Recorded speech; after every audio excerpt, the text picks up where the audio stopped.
माननीय श्री सूर्यकांत जी, विश्वविद्यालय के विजिटर और उच्चतम न्यायालय के माननीय न्यायमूर्ति श्री विक्रमनाथ जी, इलाहाबाद उच्च न्यायालय के मुख्य न्यायाधीश माननीय न्यायमूर्ति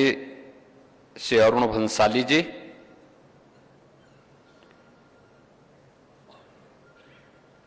उत्तर प्रदेश सरकार में मंत्रिमंडल के मेरे सहयोगी उच्च शिक्षा के मंत्री श्री योगेंद्र उपाध्याय जी, विश्वविद्यालय के कुलपति प्रोफेसर अमरपाल सिंह जी,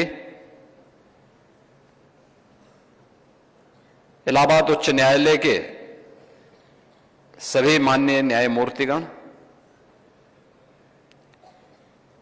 विश्वविद्यालय के सभी फैकल्टी मेंबर्स, इस विधानसभा क्षेत्र के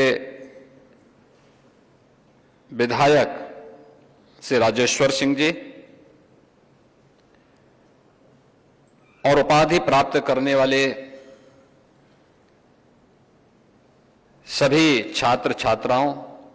और उनके अभिभावकों के आज के इस दीक्षांत समारोह में मैं आज के इस समारोह के मुख्य अतिथि माननीय न्यायमूर्ति श्री सूर्यकांत जी का और अन्य सभी सम्मानित अतिथियों का हृदय से अभिनंदन करते हुए आभार व्यक्त करता हूं।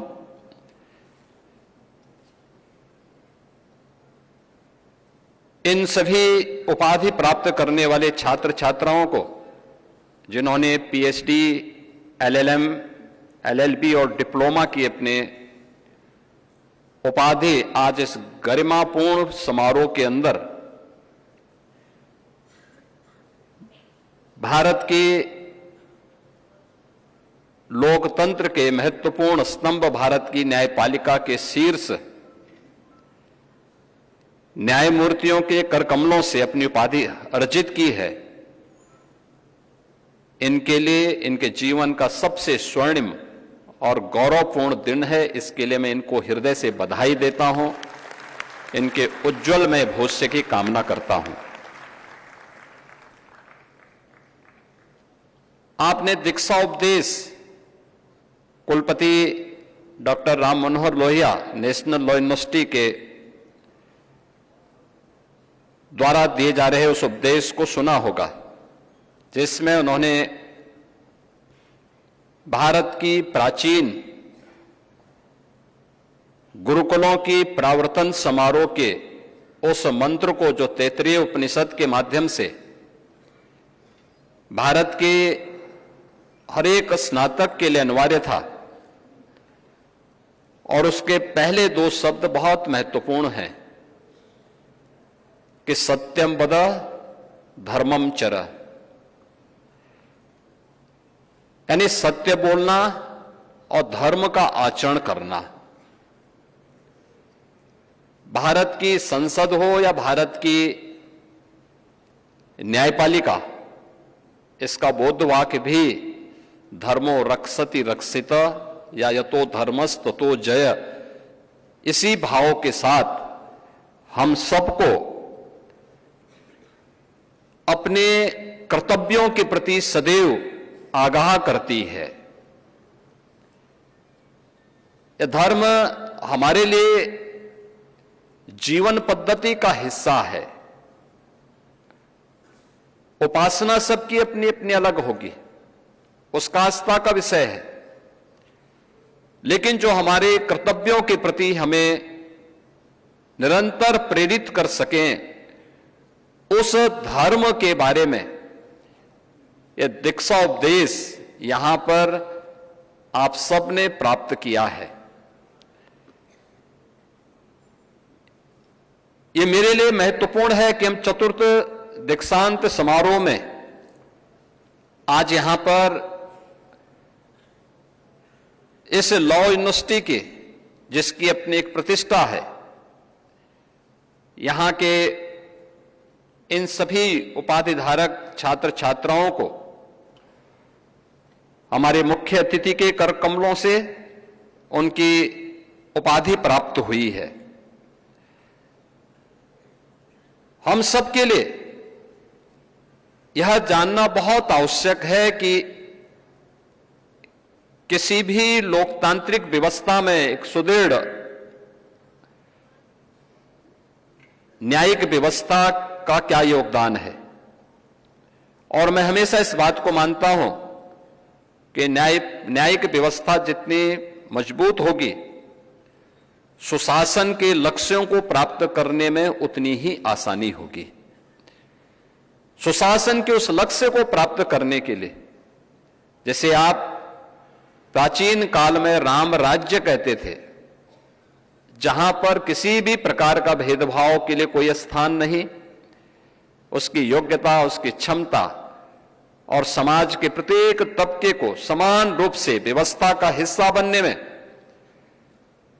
किसी भी प्रकार की कोई समस्या न खड़ी हो, उस अवधारणा को सुशासन के माध्यम से ही प्राप्त किया जा सकता है। और उसी को ध्यान में रख करके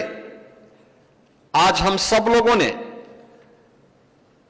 इस व्यवस्था को और सशक्त बनाने की दिशा में कार्य प्रारंभ किया है। मुझे बताते हुए प्रसन्नता है कि उत्तर प्रदेश के अंदर विश्वविद्यालय और महाविद्यालयों में हम लोगों ने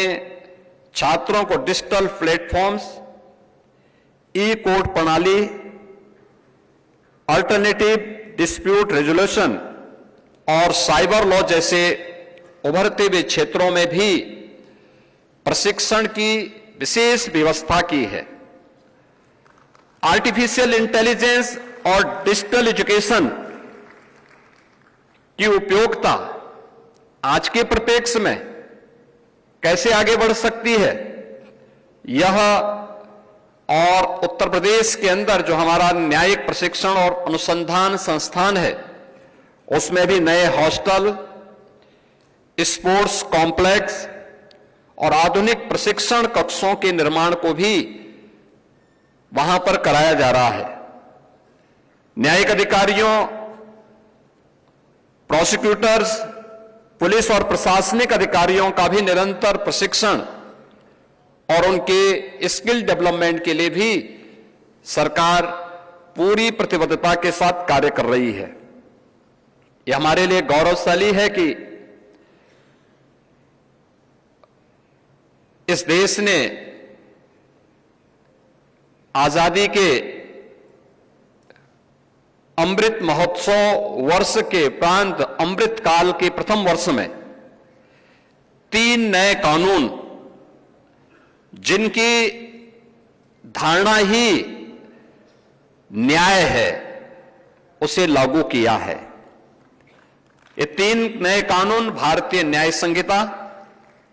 भारतीय नागरिक सुरक्षा संहिता और भारतीय साक्ष्य संहिता, इन्हें सफलतापूर्वक लागू करने में आज पूरा देश तेजी के साथ आगे बढ़ा है।